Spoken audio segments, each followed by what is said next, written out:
j'étais évidemment très heureux de sa proposition, mais je ne me voyais absolument pas revenir sur un livre, sur quelque chose que j'ai déjà publié. Ero molto lieto di essere stato contattato da questo produttore, però mi era difficile pensare di ritornare su un libro che avevo già scritto.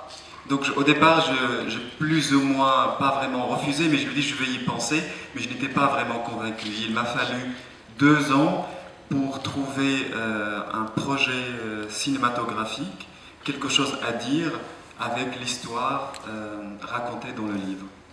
All'inizio devo dire che ho rifiutato, ci sono voluti 2 anni per me per poter trovare un progetto, per poter dire, aggiungere qualcosa a quanto io avevo scritto nel romanzo, per poterlo trasporre in un film. C'est-à-dire presque oublier le roman, ne surtout pas chercher à l'adapter d'une manière fidèle, et surtout c'est trouver les images. Quelles sont les images que j'ai dans ma tête et qui correspondent à une vision cinématographique que je veux traduire. C'est une fois que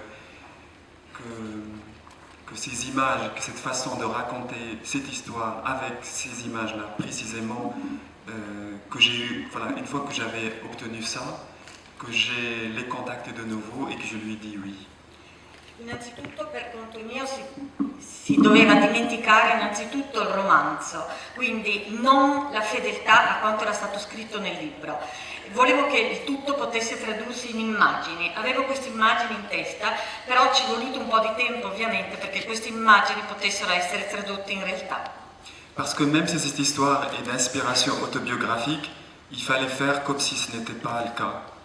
Anche se l'ispirazione era di natura autobiografica, bisognava fare in modo come se questo non dovesse risultare. Il fallait pour moi d'abord objectiver tout ça. Era necessario oggettivare il tutto. Et le faire entrer dans une vision du monde qui est la mienne, tout simplement. E farla rientrare all'interno di una visione propria, mia, del mondo.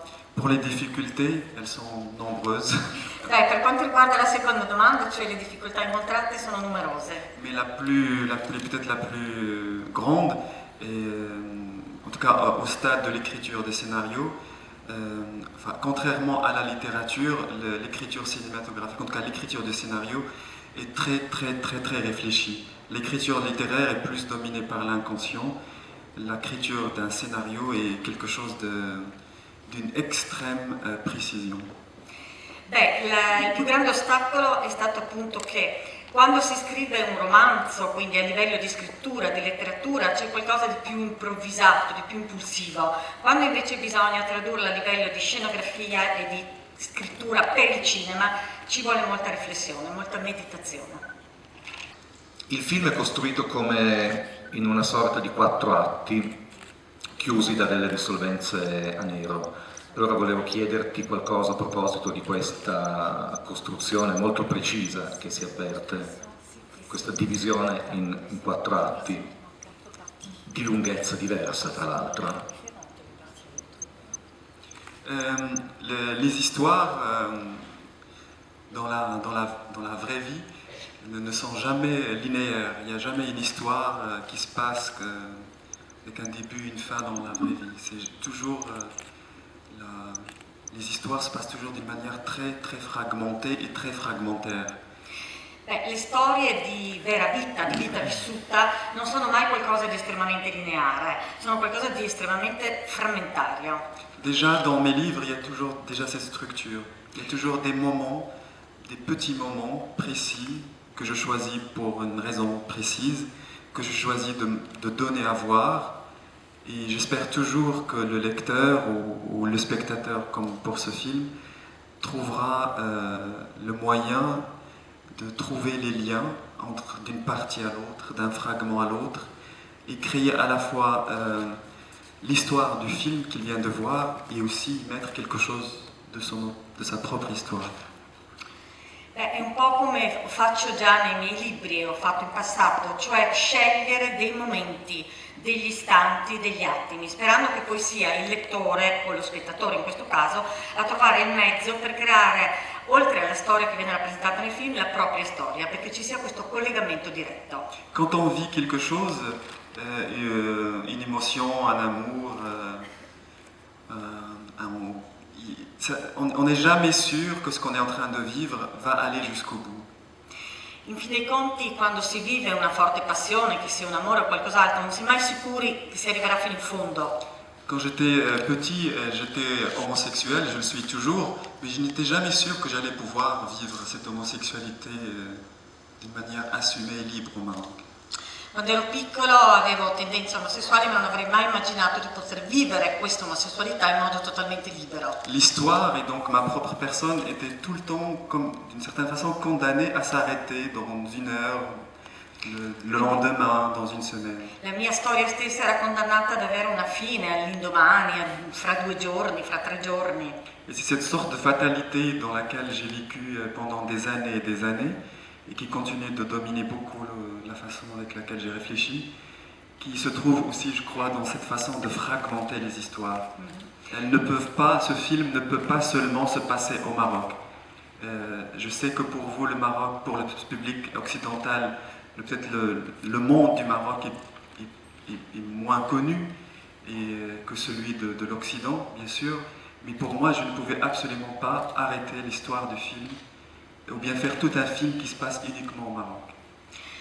Quindi questa è la, diciamo, situazione di fatalità in cui ho vissuto personalmente. Questo si ritrova in questa frammentazione appunto dei 4 atti in cui è diviso il mio film. Io dovevo assolutamente fare in modo che il film non si svolgesse solo in Marocco. Per il mondo occidentale, per voi occidentali forse il Marocco è meno conosciuto, però per me era necessario fare in modo di presentare anche un'altra realtà.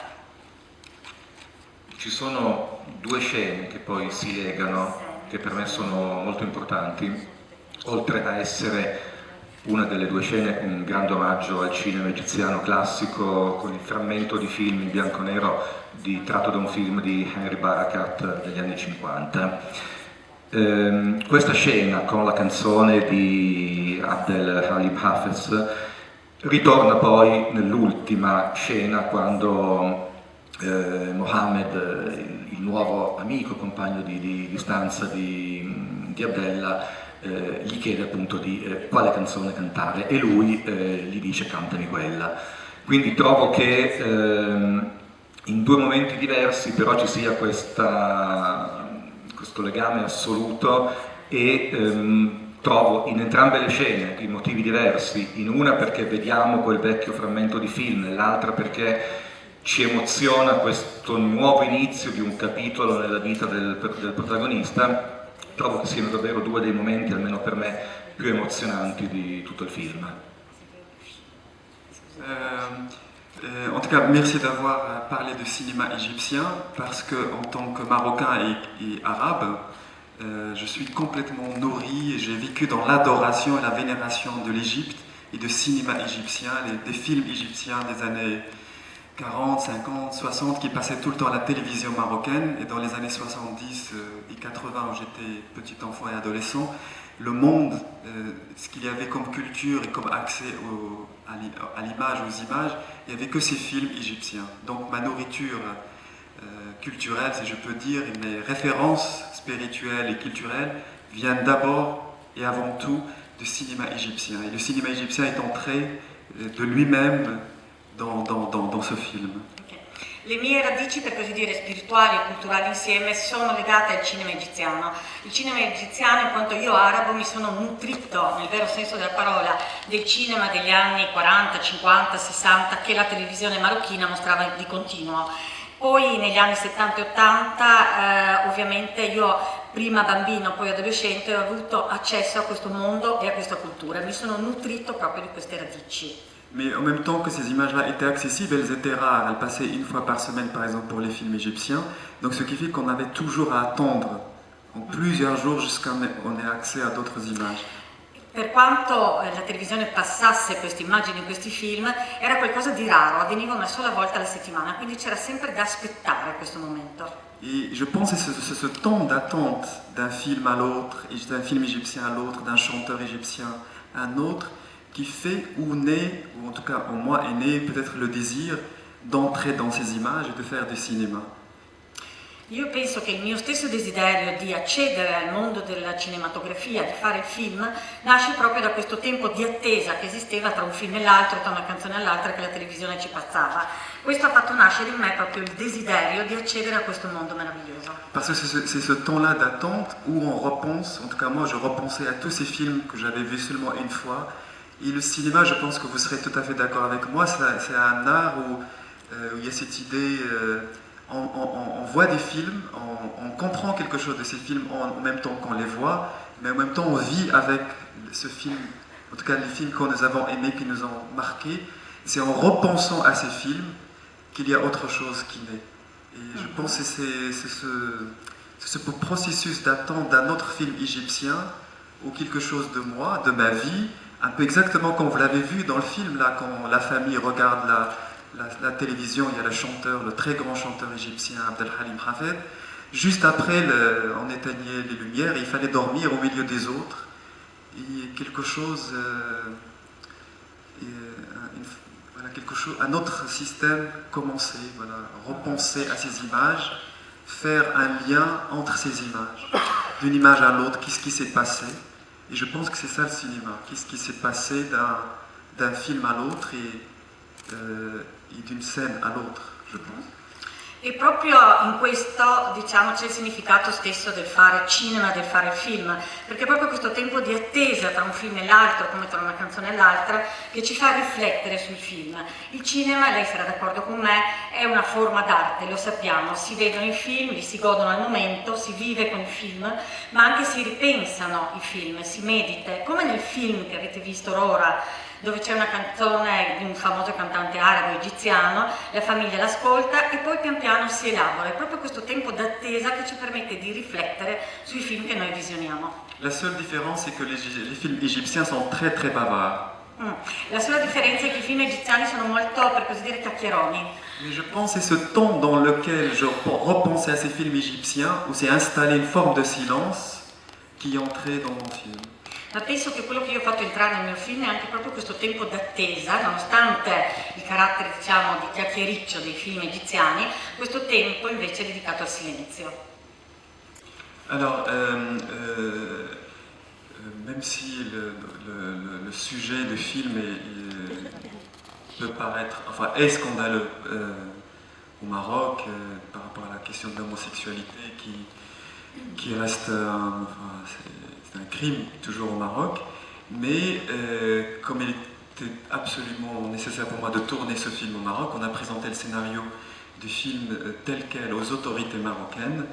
Je n'ai absolument rien changé, tout ce que vous avez vu au film était déjà dans le scénario qui a été proposé aux autorités marocaines qui nous ont donné cette autorisation. Donc je n'ai pas tourné le film au Maroc d'une manière clandestine. Alors peut-être parce que le film est majoritairement produit par la France et les Français, ils ont peut-être eu peur de refuser qu'un film où il y a majoritairement de l'argent français soit tourné au Maroc. Anche se, diciamo, l'argomento principale del film, l'omosessualità, rappresenta ancora qualcosa di scandaloso in Marocco e rappresenta l'omosessualità sempre un crimine, per me era necessario assolutamente poter girare questo film. È stata presentata la scenografia, il soggetto alle autorità marocchine e devo dire che il film non è stato girato in clandestinità, assolutamente no. E le autorità hanno dato il loro consenso, la loro approvazione, forse perché sapevano che comunque la partecipazione maggioritaria era francese e quindi non volevano rifiutarla. Mais cela ne veut pas dire que le tournage s'est bien passé, il y a eu beaucoup de tensions. Questo però non significa che tutto è andato con grande facilità e che tutto si è svolto benissimo, c'è stata una grande tensione. Je souhaite de tout mon cœur que ce film sorte au Maroc, parce que c'est un film qui part du Maroc, qui parle d'une réalité au Maroc, où le héros est homosexuel et marocain et musulman, mais autour tout ça se passe dans une famille marocaine. Il y a le père, la mère, les enfants.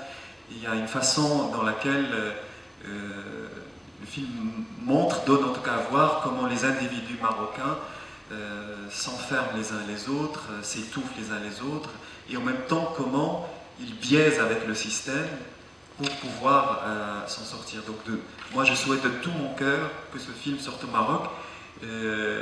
J'estime qu'il ne fait aucun mal à ce pays.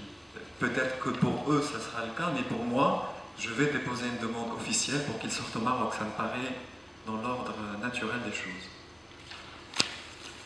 Secondo me questo film, comincio dalla fine, non farà sicuramente male al mio paese. Io presenterò una domanda ufficiale perché ci sia l'uscita in Marocco di questo film. Auspico dal canto mio che ci sia l'uscita rapida di questo film in Marocco, perché qui si parla della realtà del mio paese. L'eroe, in fin dei conti, un arabo, un musulmano, però vive all'interno di una famiglia e viene presentata la realtà di questa famiglia marocchina, dove gli uni con gli altri soffocano i loro rapporti e al tempo stesso cercano di arrangiarsi lottando contro il sistema in cui vivono. Quant au jeune acteur qui joue le personnage de Abdellah à l'âge de 15 ans, j'ai tout simplement fait un casting au Maroc. Et moi, je voulais qu'il y ait le moins d'acteurs professionnels, en tout cas pour la partie marocaine. Et au directeur de casting, je lui dis, tu n'as qu'à aller dans les quartiers populaires et de trouver des gens qui pourraient peut-être jouer. Et à ma grande surprise, la plupart des gens qui sont venus, les jeunes, que ce soit pour ce rôle-là ou pour d'autres, ils n'avaient aucun problème avec l'homosexualité. C'est-à-dire, c'est-à-dire, c'était pas quelque chose qui leur était étranger ou bien qui se passe en Occident. Ils avaient déjà eux-mêmes une réalité de l'homosexualité dans leur quartier, dans leur famille. Et pendant le casting, ils me racontaient toutes ces histoires. Per quanto riguarda poi la scelta del personaggio di Abdullah, 15 anni, nella prima parte del film, ho fatto un casting in Marocco, non volevo assolutamente attori professionisti e semplicemente mi sono aggirata nei quartieri popolari e con mia grande sorpresa ho notato che tutti questi ragazzi non avevano grossi problemi a dover assumere un ruolo che parlasse di un problema come l'omosessualità. Et j'ai eu beaucoup de chance parce qu'il est, dans la vraie vie, il est rempli d'énergie, il n'arrête pas de sauter, mais dès qu'on lui dit action, il se trasforme. E ho avuto una gran fortuna a lavorare con loro perché non appena si dà il chuck comincia l'azione senza nessun tipo di problema, con un'enorme spontaneità. Et j'ai aussi beaucoup de chance, c'est qu'il suivait tout ce que je lui disais. E poi un'altra fortuna che seguivano tutte le mie Et istruzioni. Karim aussi. Quale esempio? Au quotidien, avec ses chansons, elles disent nos vies. C'est-à-dire que chacun a rempli chaque chanson de tas de morceaux de sa vie. Perché proprio nel mondo arabo avviene così, cioè ogni canzone rappresenta un pezzettino della nostra vita, e viviamo con queste canzoni. Dans la deuxième partie du film, à Genève en tout cas, le héros, il vient d'arriver à Genève. Et donc, Nella seconda parte del film, quando lo sfondo diciamo è Ginevra, il protagonista è appena arrivato in questa città svizzera. il est hors de question de montrer quelqu'un qui vient d'arriver en Occident et de le montrer comme déjà libre. Era inutile dover mostrare qualcuno che arriva in Occidente e che di colpo così dall'oggi all'indomani vive in una situazione di libertà. Le processus d'émancipation d'un monde, même quand ce monde vous a opprimé, prend des années et des années.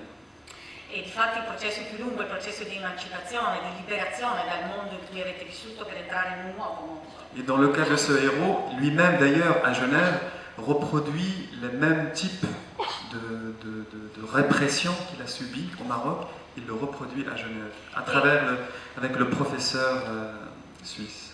E lo stesso protagonista che è stato vittima di una forte repressione quando era ragazzo, anche lui riproduce, quando si ritrova a Ginevra, quindi in un altro contesto, in un altro scenario, lo stesso tipo di repressione con l'uomo che ha incontrato a Ginevra. Je voulais que la partie de Genève aille vite, voilà. Qu'on aille vite, que ça soit bref, une forme de présent, de réalité aujourd'hui, et qu'en voyant ces images de la réalité à Genève, on se rend compte que ce qu'on a vu au début du film, c'était peut-être un flashback.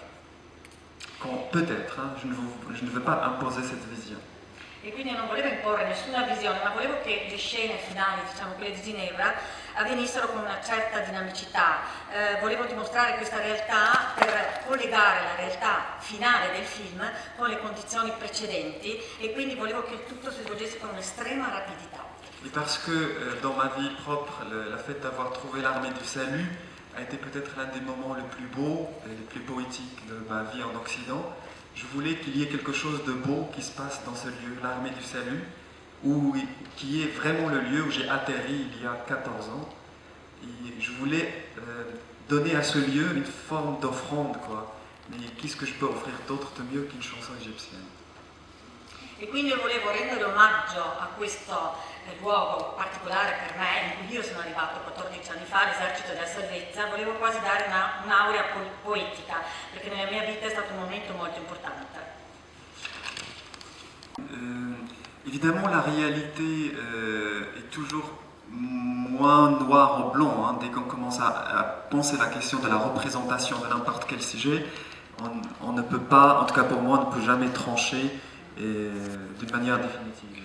Innanzitutto bisogna premettere dicendo che la realtà è sempre più sfumata e sempre meno bianco e nero, una contrapposizione assoluta. Et tout le film d'ailleurs baigne dans ça. Il y a une forme de quelque chose d'obscur, de opaque entre les protagonistes, pas seulement sur la question de l'homosexualité, mais aussi entre la mère, qu'est-ce qui se passe avec le père, pourquoi elle dort avec les enfants, et quand ils se disputent, est-ce que le père la frappe vraiment? Le film ne tranche pas certaines choses. Il montre cette dynamique très très ambiguë où les gens, ce qui sort plus d'eux est quelque chose de l'ordre du mal, plus que de l'ordre du bien. Tutto il film, per così dire, risulta qualcosa di opaco, di scuro, ma non solo sul tema dell'omosessualità, un po' su tutto, sui rapporti familiari, basti pensare ai rapporti tra padre e madre, alle tensioni che ci sono, il padre picchia la madre o meno. Il film mostra la dinamica di questi rapporti e sicuramente molto fa parte più del mondo del male che del bene. Le héros, à l'âge de 15 ans, on le voit dans le film, des fois il est violenté sexuellement, quasiment violé, mais d'autres fois, il va avec d'autres hommes de son plein gré. Ce n'est jamais tranché. Pour moi, ce n'est pas la question de la pédophilie. Le héros a 15 ans. Et je pense que la majorité sexuelle en Europe, dans beaucoup de pays, c'est 15 ans. Donc je n'ai jamais pensé le film en termes de traiter le thème de la pédophilie. En revanche, une construction identitaire, y compris sexuelle, comment ça se passe au Maroc, dans la rue marocaine pauvre, à l'intérieur de la famille, qui influence, quelles sont les images sexuelles et les modèles sexuels, d'abord ce qui se passe dans la famille, comment tout ça entre et quelles sont presque les conséquences de tout cela un peu plus tard à Genève dans ce film. Ma il protagonista, quindicenne, in alcune scene viene chiaramente violentato, in altre scene, in altre occasioni, sceglie lui di dedicarsi ad un compagno. Per me non è che tratti il tema della pedofilia. A 15 anni, penso anche in Occidente, è l'età della maturità sessuale. Non ho mai pensato di fare un film sulla pedofilia. È semplicemente il risultato, questo film, di un processo lungo di formazione all'interno della famiglia. Tutto quello che si vive all'interno della famiglia, come rapporti familiari, come dinamica dei rapporti, influenza ovviamente le immagini future e la vita sessuale futura di un protagonista. Alors, je peux comprendre qu'il y ait des choses dans le film qui choquent, quand le père laisse son fils aller avec le marchand de fruits, le fait que le héros soit obsédé par son grand frère, mais je pense que si on est honnête avec soi-même, n'importe quel individu, dans sa construction identitaire, il y a quelque chose de comparable. La construction identitaire et sexuelle ne se passe jamais d'une manière claire, tranchée. On n'a subi que la gentillesse et des gens qui vous ont guidé d'une manière gentille. Dans la réalité, je pense en Europe, au Maroc comme en Europe, ça se passe jamais d'une manière gentille. Capisco che ci siano alcune scene che possono scioccare, colpire particolarmente lo spettatore, per esempio la scena in cui il padre acconsente che suo figlio vada con il fruttivendolo, oppure l'ossessione del protagonista per il fratello maggiore, ma in realtà questo fa parte, diciamo, di una costruzione della propria identità. Non c'è mai una netta separazione tra una cosa e l'altra, in Marocco come in Occidente. Io penso che la vita sessuale dell'individuo possa scaturire da un'interazione di tanti elementi, non c'è mai una separazione netta tra una cosa e l'altra. Je veux dire, le héros lui-même, il n'est pas une victime dans ce film. Voilà, j'ai veillé à ce qu'il ne paraisse pas comme une victime. E io ho voluto proprio in modo che l'eroe stesso non risulti una vittima in questo film. Mais en revanche, il résiste, Ma invece è un eroe che resiste, en faisant du mal lui aussi. facendo lui stesso del male agli altri.